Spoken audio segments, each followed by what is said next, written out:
First of all, as I told you that we are talking about buzzwords, and I turn to you, Alena. Please try to set the framework. What do we understand by GovTech? What do we understand by sustainability? Let's take the greenwash out of the equation and really set the tone. What are we talking about here? So there is an old definition of sustainability that gives a very broad view on this, is that the society should meet its own needs without preventing further generations from meeting their own needs. But if we look at, we'll take a closer look at the Sustainable Development Agenda that was adopted in 2015, it contains 17 goals that are divided into 3 areas: economic, social, and environmental. And although we are supposed to look at the Sustainable Development Agenda as a whole, it's use a holistic approach, researchers agree that the prioritization is unavoidable, and there is usually a trade-off, for example, between economic and environmental goals. And GovTech definitions, it seems a simple question because it may look as an abbreviation, government technology. So, like, what's the problem here? But the problem is that, for example, the EU looks at it a little bit differently. It looks at it as an ecosystem where private organizations, in particular small and medium enterprises, collaborate with the public sector to create some kind of public value. At the same time, the World Bank has a different vision of GovTech, almost as a new phase of digital government, which is characterized by bigger citizen centricity and transparency and efficiency. So the bridge between these two buzzwords, in my opinion, can be made in the following ways: what kind of problems government technology addresses, like maybe we can use it to monitor marine environment or something like this, or we can also think of how technology would attempt to tackle grand societal challenges, does not do more harm with, for example, like CO2 emissions or something like this. Andres, what is sustainability in tech? I characterize it best by an example that imagine that if you would have some sort of index or a radar that would classify all different technologies as utopian and dystopian. Like, it's, you can imagine what that might mean.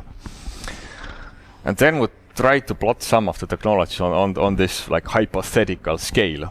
And, people generally, they have a feeling that what is the bright future and what is the dystopian future.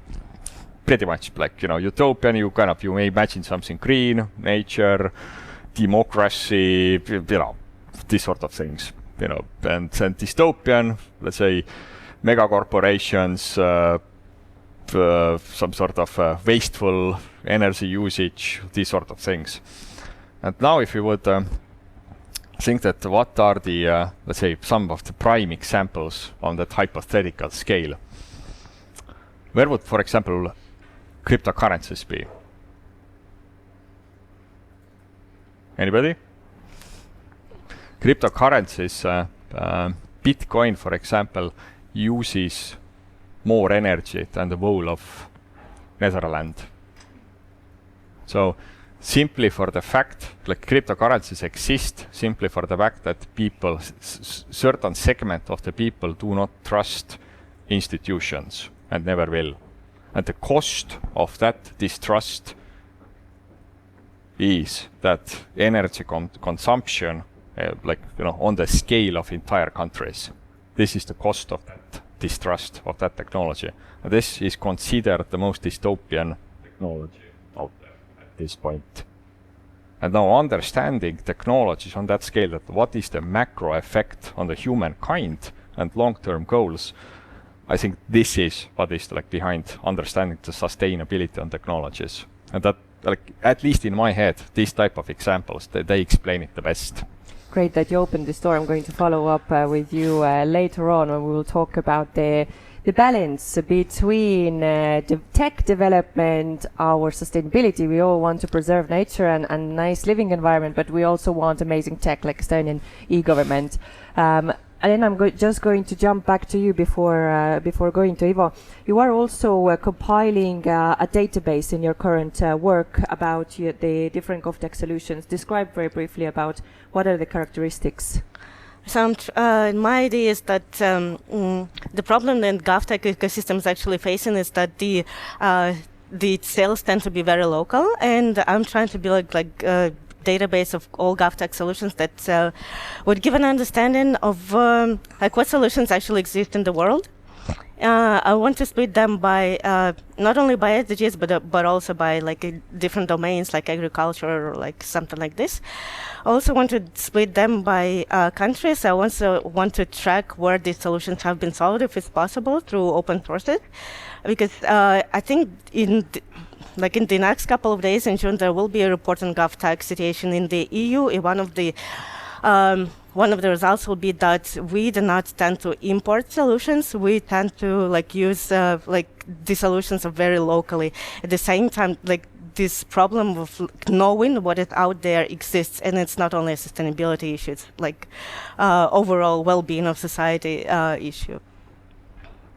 Just a remark. So we are encouraged to favor the local produce, buy your Estonian grown tomato, right? Buy your own local GovTech. Ivo, about the ambition, climate law. We are right now drafting this up. What about all the regulatory framework? At the same time, we agreed on European Green Deal. Yes, we have great ambitions. We take this as our very strong ambition. We commit to it, and then everything else happens that become more pressing. And today we are already saying that maybe all of this Green Deal is going out of the window because we need all of the resources and focus on other topics. How about these policies? I think one of the really important things that the Green Deal did when it came in 2019 was really tying it up with kind of the general strategic growth of the Union and the economy of the Union. So in a sense, the narrative of the Green Deal saying that this is the most important thing that we have to focus on today can disappear for a while or go a bit out of the focus.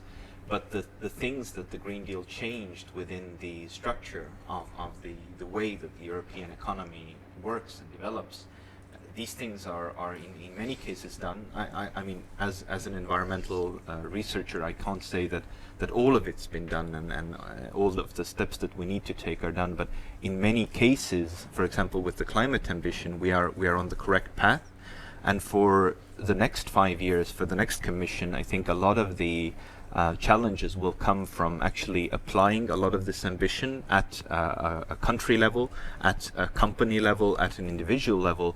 And I think this is the really big value of GovTech, really. I mean, if you take one of the really highlights or important parts of the Green Deal, which was the sustainable finance framework, this is quite a complicated thing in a sense that it tracks all of the different activities that you as a company or as an investor can do, invest in, change, and kind of puts it in a way like how much of it is green, how much of it is not. Like you said, we need to look past the greenwashing, and the best way to do that is through having data about these things and tracking it and having indicators and these things, which are quite complicated to do and take a lot of time. So the more we can take this approach that was presented here just before us as well, in a sense of making it invisible, making it easy, making it accessible, the more successful we will be in actually achieving the goals. Very important point to highlight again, that now that we've drafted up all of the policies, made the agreements, today we're transitioning to the period where things have to start happening. Yeah. So how do we make IT green? How do we start implementing these solutions? And to follow up on this reporting, Alena, you also pointed this out. Accounting, reporting, all of the metrics, we need to make that, first of all, very easy for the businesses to even get these metrics. How to do that?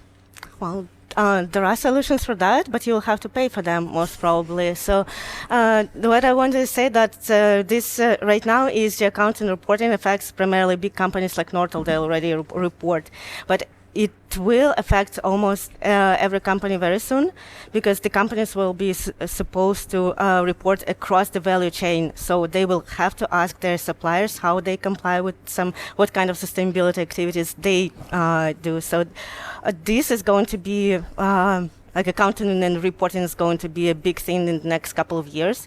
There are solutions for that. You can buy different software that will help you monitor all the data, but at the same time, you have to define on the level of an organization first, what exactly you want to track. It's not that software will actually help you. You'll have to decide for yourself what kind of metrics you're going to use and what you can track over time. So they should be like concrete enough so that you can like track it like within the next couple of years.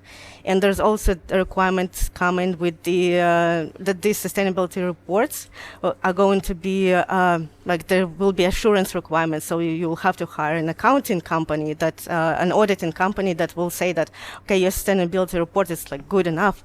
So assurance will also probably add some cost to this kind of compliance.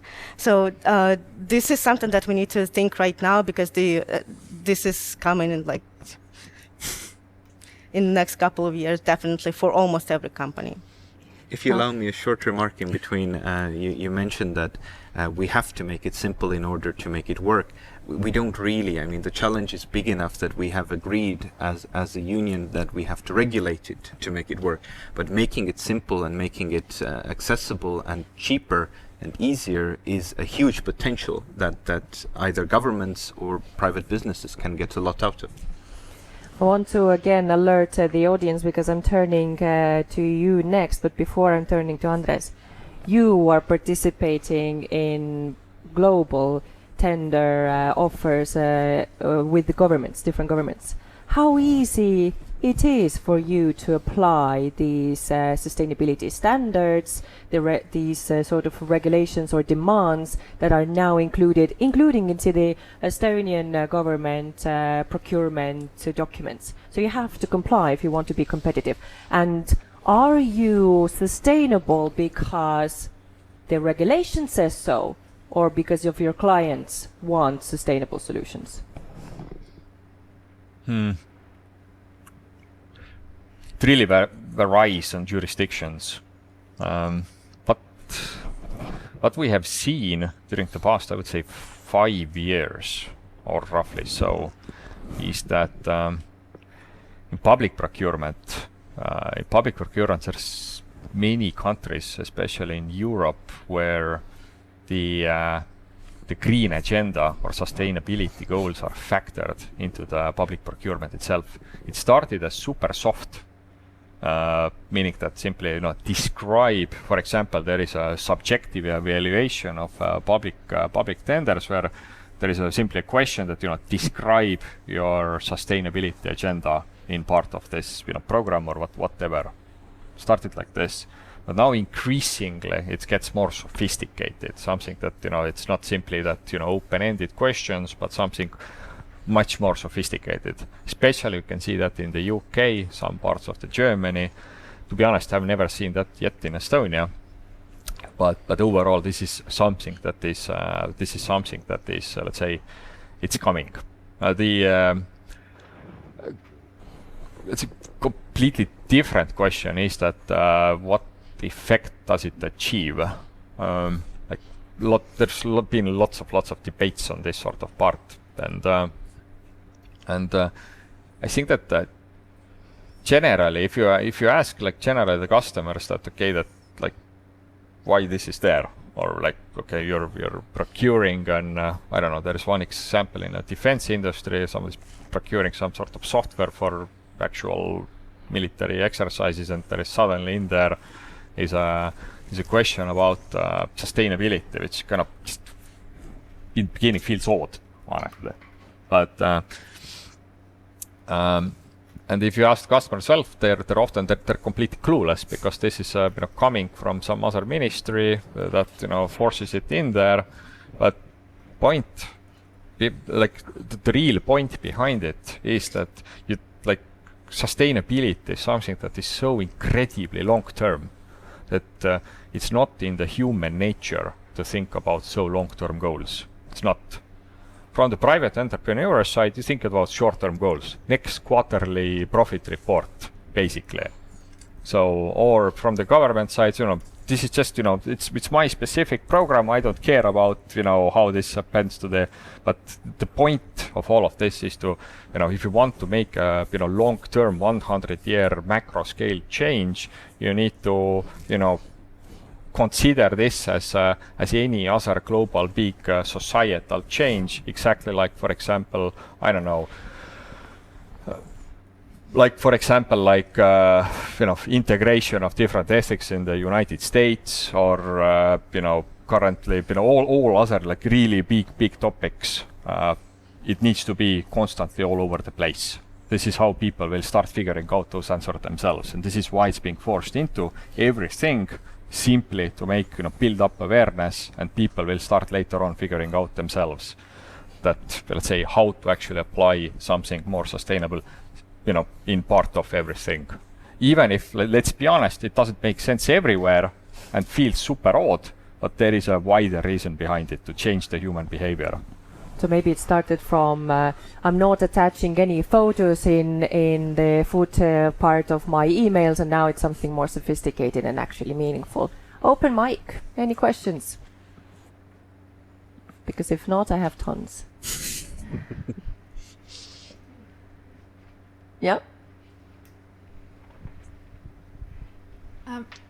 Andres, you were just talking about us being very short-term goal-oriented, and we have to look at the bigger picture, more into the future. And I do see that we are now creating strategies for the next 25, 50 and so on years. And I also want to know how effective are these strategies? Because as I don't know, let's say politician, I would say that, well, that goal has to be achieved in 20 years. That's not my problem. I have to survive until the next election cycle, right? So how do we make sure that we actually follow the long-term goals as well? Let's be honest, there isn't any person in the world that can take credit for achieving a century goal. Nobody.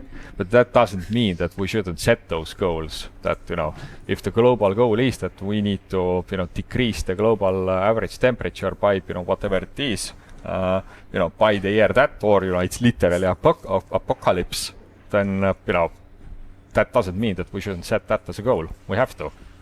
Ivo, maybe you can comment also here from the government side.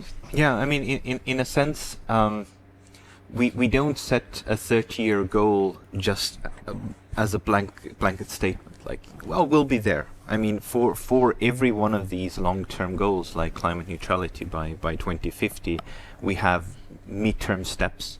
We have a very strong and concrete policy framework to get to 2030, where we are saying that the emission reduction needs to be around 55% across the union.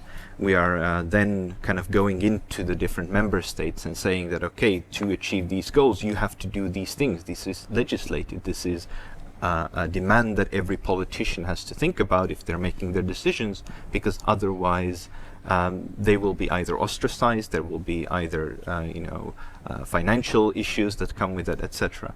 And then you look at the next midterm thing, like 2040 goals, or you look at the next budgetary discussions, where if we're setting the budget for the next 7 years, for example, as we do in EU, then we say that in order to get these parts of the financing, you need to do these things, because we have agreed collectively to do these things.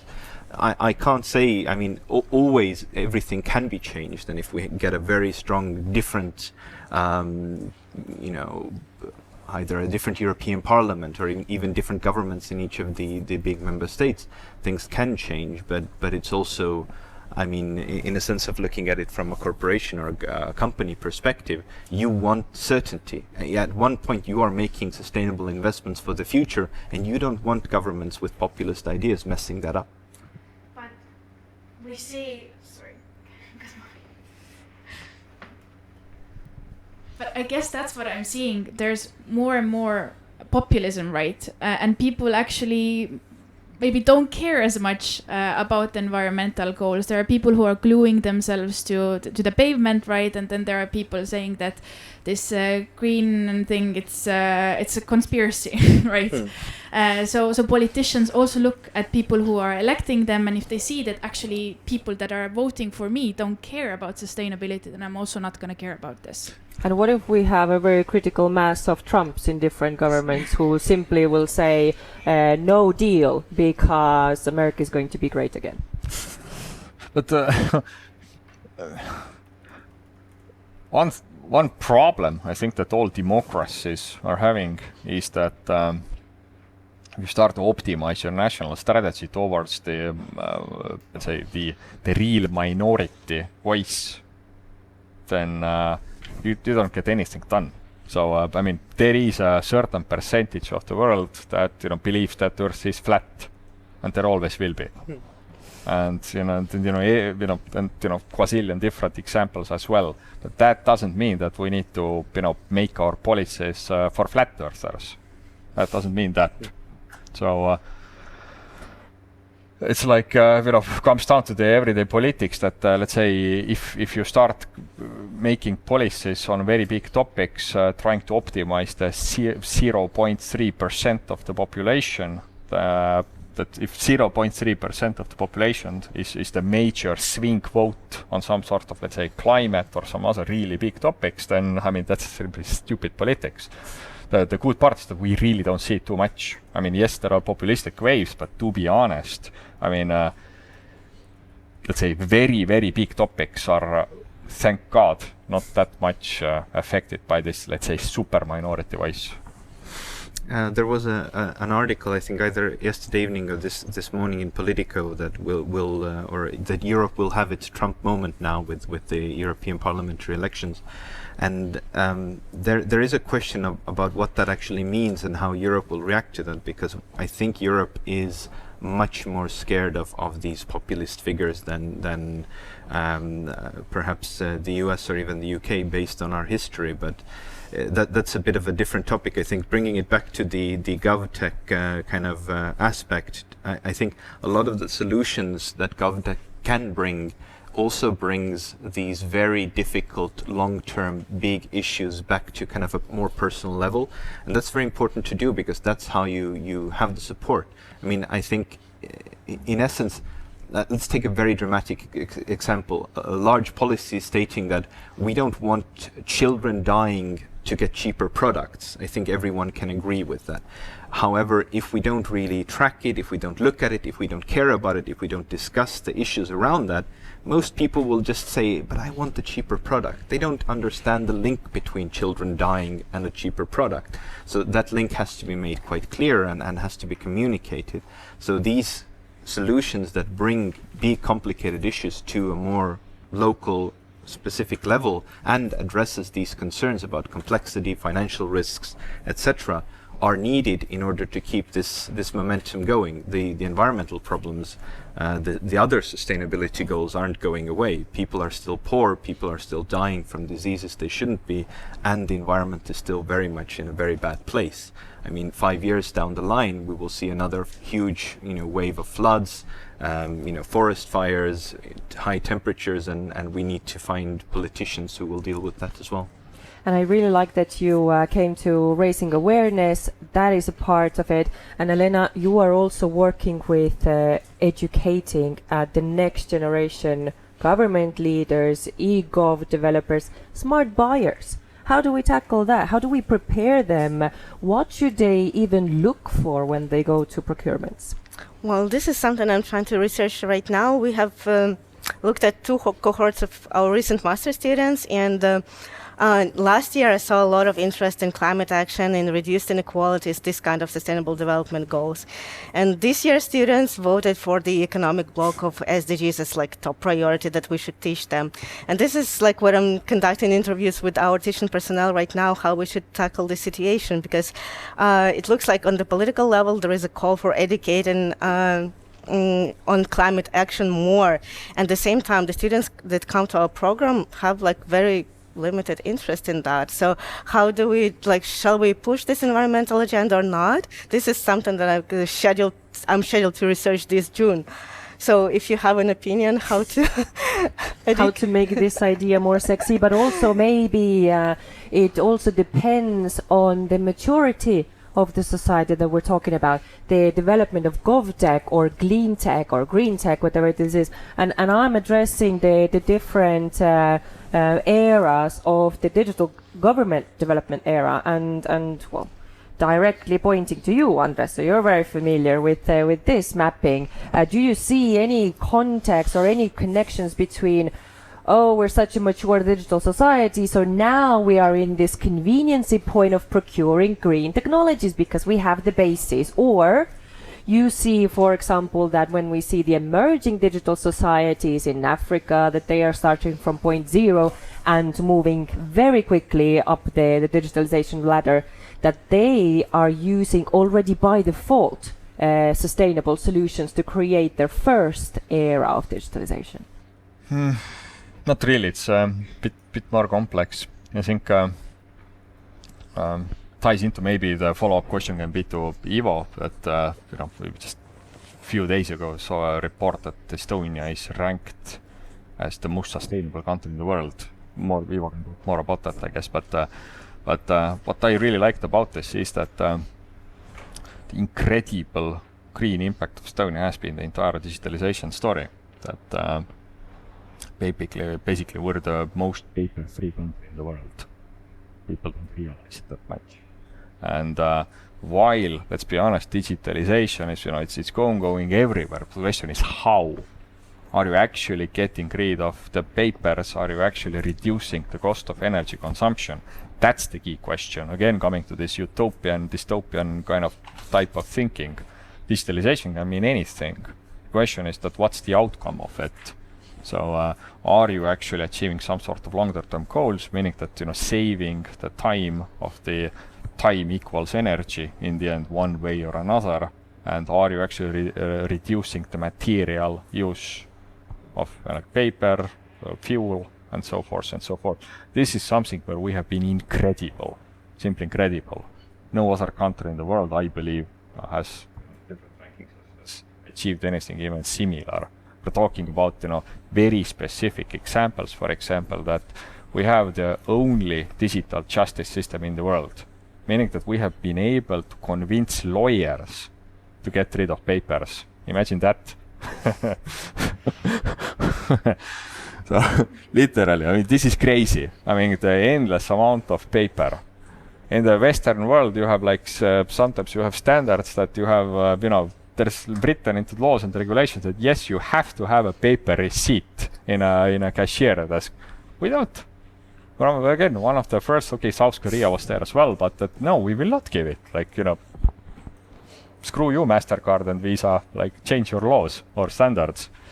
And, this is the real impact that, what are you achieving with digitalization? Are you actually reducing the energy consumption? Are you actually reducing the cost of the energy for the businesses, for the citizen, for the public institutions, and so forth? We've been incredible on that part. This is what this picture that you had there earlier as well, what it kind of, described really well, that, first, what we got really right in Estonia was that we've managed to make some really basic foundational stuff right. Digital signature, completely unique in the world in Estonia, that we simply said that every public institution now needs to accept digital signature. It's their problem to figure out how to, deal with it, but have to. Completely unique in the world. And, super, probably the greenest policy at that time totally in the world.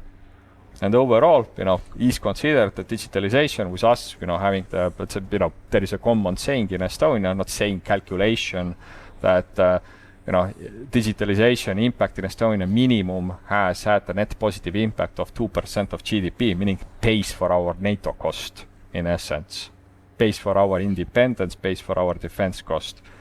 That's from one side, but the completely different side is that I would say yes, of course, we're the most sustainable country in the world, as much of other stuff as well, but paper-free country in the world, that's a big thing. This is digitalization and what that can achieve with cost efficiency for the government in the long term, but you need to create a market for the demand.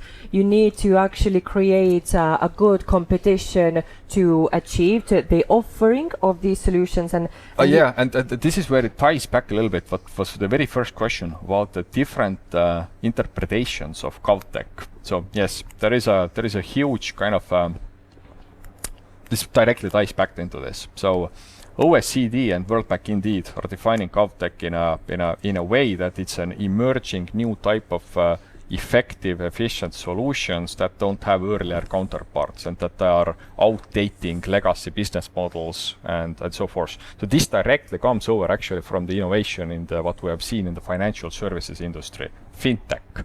If you think about fintech, what do you think? In Estonia, you think about Wise. Internationally, you think Revolut. Point about there is that, macro, Revolut is becoming more valuable. It's a new type of financial services provider.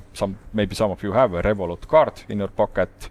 It's a, credit card or like Wise, that completely new type of a financial service that offers, money transactions, everything, much at a much lower cost, so that you can pay in different countries for transaction fees. Much more effective business model. And Revolut has become more valuable than many banks worldwide. So it's a new type of a super effective, super green business model that is outdating older legacy financial services business models.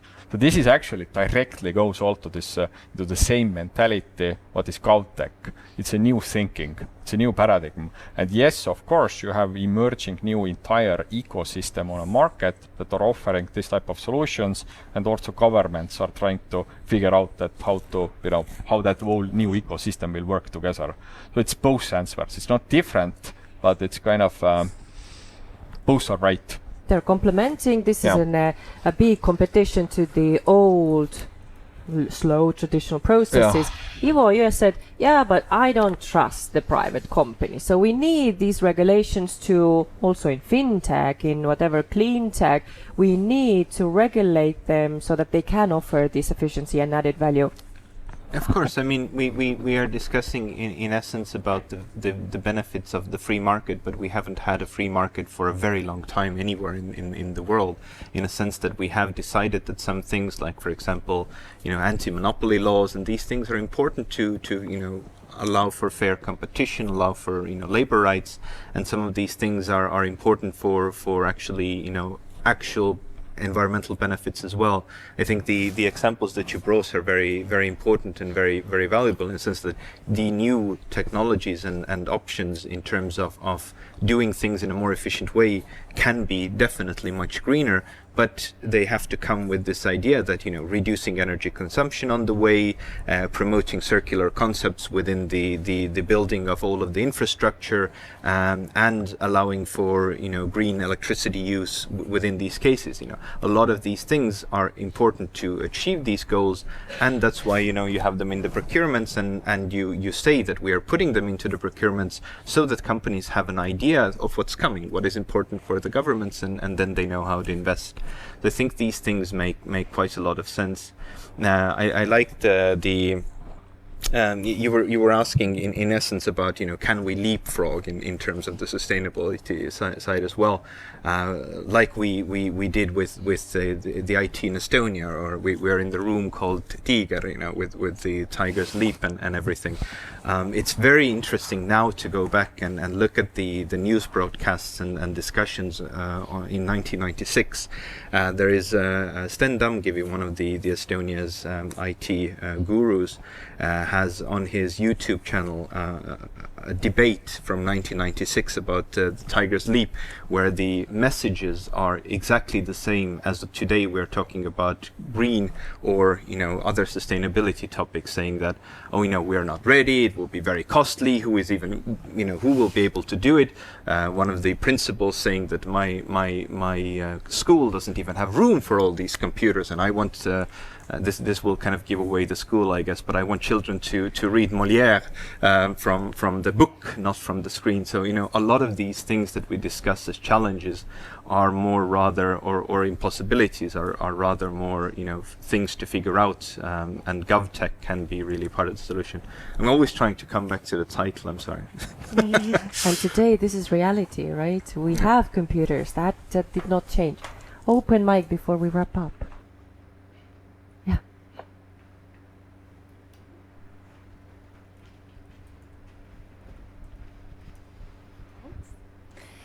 You mentioned digital signature as one concrete example, how much it saves for us, like the 2% of GDP.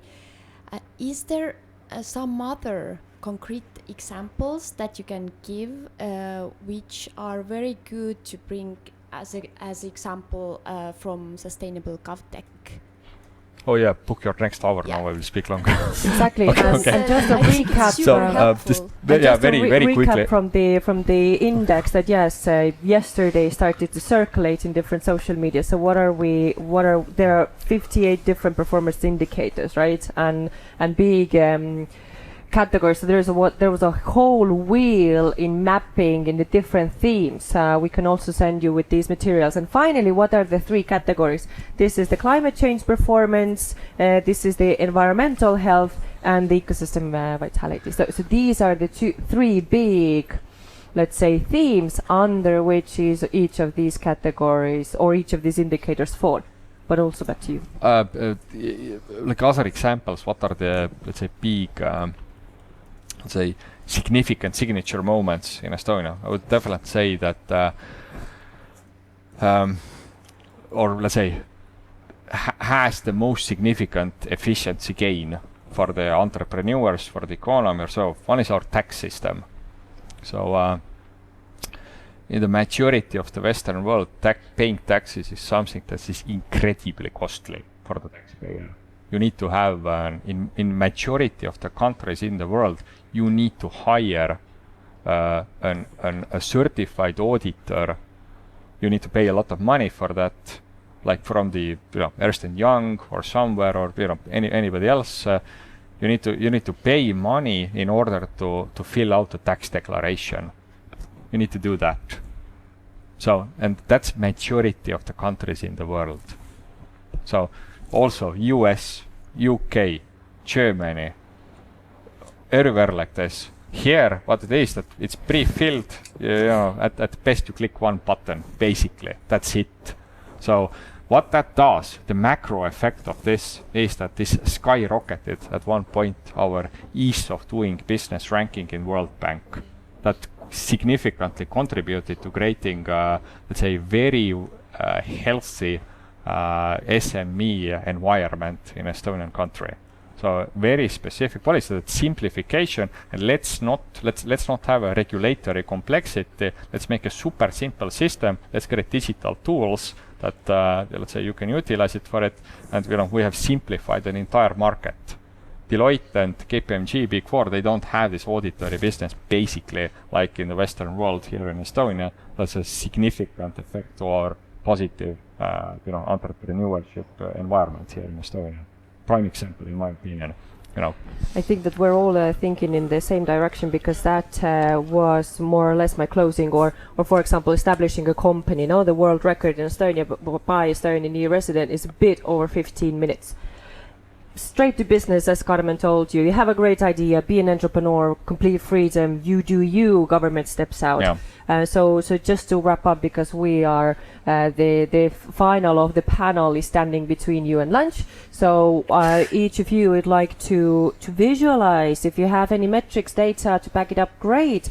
What is the potential impact that we see in the next coming years when we think about GovTech, shared technologies, and sustainability programmed into this technology?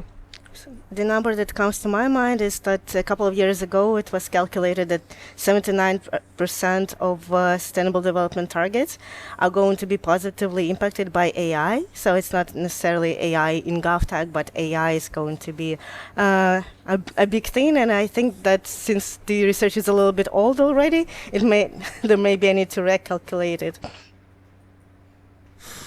I mean, in essence, I think it's very difficult to put a number on this, but I think the tax system, as taking that as an example, if we can do with environmental and sustainability reporting for companies what we have done with the tax system, I think there is also a similar kind of size of a positive benefit achievable. To be honest, I think that I'm going a little bit off topic, that I don't think that very, very directly links back to the sustainability. Maybe it does, but OECD has a significant policy and agenda to reduce the size of the public sector. And that also directly links into the GovTech agenda that, let's say, in many countries, government spending is roughly 40% of the GDP, 40%. And that is like a second economy, completely second economy that doesn't correspond to the rules of liberal market, efficiency, and so forth. So practically speaking, to achieve sustainability goals, reduce the energy consumption, and so forth as well, you need to reduce the size of the public sector. Then you can start increasing efficiency. But fundamentally believe into the OECD's goal in that reduce the size of the public sector.